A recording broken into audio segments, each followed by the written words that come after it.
Sarah Mitchell was not someone who sought attention. At 38, she had built a reputation as one of the most respected civilian instructors for the U.S. Navy SEALs, specializing in close-quarters combat and situational awareness. Her work at a naval base in Virginia Beach demanded precision, discipline, and an unshakable calm under pressure, qualities she carried into her personal life as a wife and mother of two. Living in the upscale Tidewater Estates, a gated community known for its manicured lawns and stringent HOA rules, Sarah and her husband, David, valued the neighborhood's safety for their young children. But on a warm July evening, that sense of security was shattered in a way neither could have anticipated. It was just after 7 p.m. when Sarah decided to take a walk around the neighborhood with their dog, a German shepherd named Max. Dressed in a simple tank top and leggings, she blended into the suburban landscape. Mothers walking dogs were a common sight in Tidewater Estates. Max, well-trained but protective, trotted beside her on a leash as they followed their usual route along the community's winding paths. The evening was uneventful until Sarah noticed a golf cart approaching, driven by two men wearing navy blue polo shirts emblazoned with Tidewater security. They were part of the HOA's self-styled Community Patrol, a group of contracted security guards tasked with enforcing the neighborhood's rules. The cart pulled up beside Sarah, and the driver, a stocky man in his 40s named Greg Turner, leaned out. "Ma'am, we've had complaints about your dog," he said, his tone sharp. "It's not allowed to be off-leash." Sarah frowned, glancing at Max, whose leash was clearly visible in her hand. "He's on a leash," she replied evenly, holding up the nylon strap for emphasis. "There's no issue here." Greg's partner, a younger man named Tyler Reese, chimed in from the passenger seat. "We've had reports of a dog matching this description running loose. We need to see your ID and proof of pet registration with the HOA." His hand rested on the holster at his hip, a subtle but unmistakable gesture. Sarah's training kicked in. She noticed the body language, the way Tyler's fingers twitched near his weapon. She kept her voice calm but firm. "I'm not required to carry ID on a walk, and Max is registered. You can check the HOA database." Greg's expression hardened. "Ma'am, you need to comply, or we'll have to escalate this." Sarah felt a familiar surge of adrenaline, the kind she taught her SEAL trainees to channel in high-stress encounters. She wasn't intimidated, but she was growing frustrated. "Escalate how?" she asked, her tone measured. "I'm walking my dog on a leash in my own neighborhood. What's the problem?" Tyler, emboldened by Greg's lead, stepped out of the cart, his hand now gripping the handle of his holstered pistol. "We don't know who you are," he said, his voice rising. "For all we know, you don't even live here. Show us ID, or we'll assume you're trespassing." The accusation stung. Sarah had lived in Tidewater Estates for 3 years, her home fully paid for with earnings from her demanding career. But she saw where this was going. The guards, untrained and overconfident, were escalating a non-issue into a power play. "I'm not giving you my ID," Sarah said, her voice steady but laced with authority. "You're not law enforcement. You're HOA security. Check the database if you need to confirm my residency." Max, sensing the tension, let out a low growl, prompting Tyler to draw his pistol and point it at the dog. "Control your animal," he shouted. Greg, still in the cart, added, "Do what we say, or we'll call the police and have you removed." Sarah's heart rate spiked, but her training kept her grounded. She knew the law, Virginia's open carry statutes, the limits of private security's authority, the protocols for de-escalation. More importantly, she knew how to handle a threat. "Put the gun down," she said, her voice cutting through the tension like a blade. "You're pointing a weapon at a resident for no reason.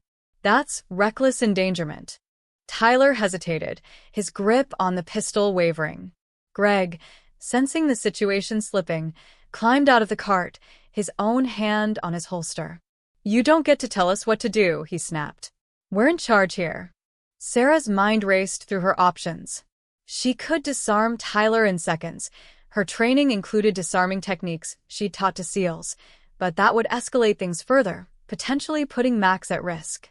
Instead, she chose a different tactic. "Fine," she said, raising her hands slightly to show compliance. "Call the police."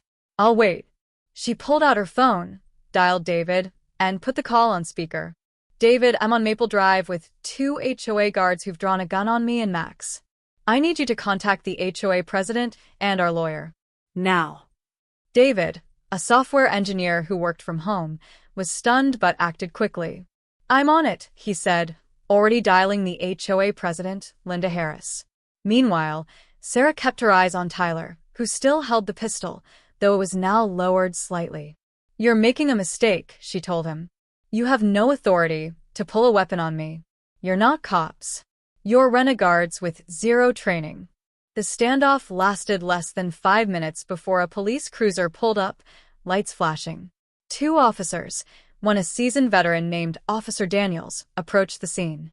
Sarah explained the situation calmly, identifying herself as a resident and a civilian contractor for the Navy. She provided her address and suggested the officers verify her residency with the HOA. Greg and Tyler, now visibly nervous, tried to justify their actions, claiming Sarah was uncooperative and her dog was aggressive.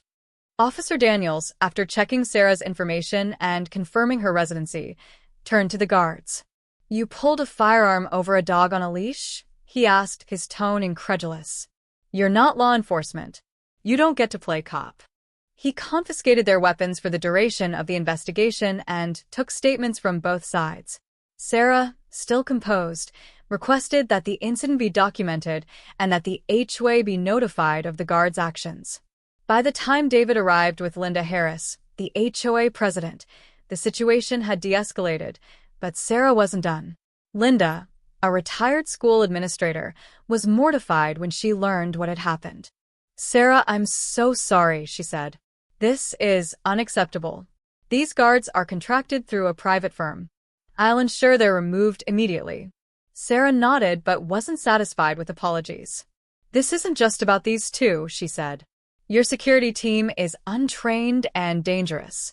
They need to be vetted properly, and the HOA needs to overhaul its policies. I train Navy SEALs to handle life-or-death situations. I know what reckless behavior looks like, and this was it." Over the next 48 hours, Sarah took decisive action. She contacted her lawyer, Emily Chin, who specialized in civil rights and workplace safety.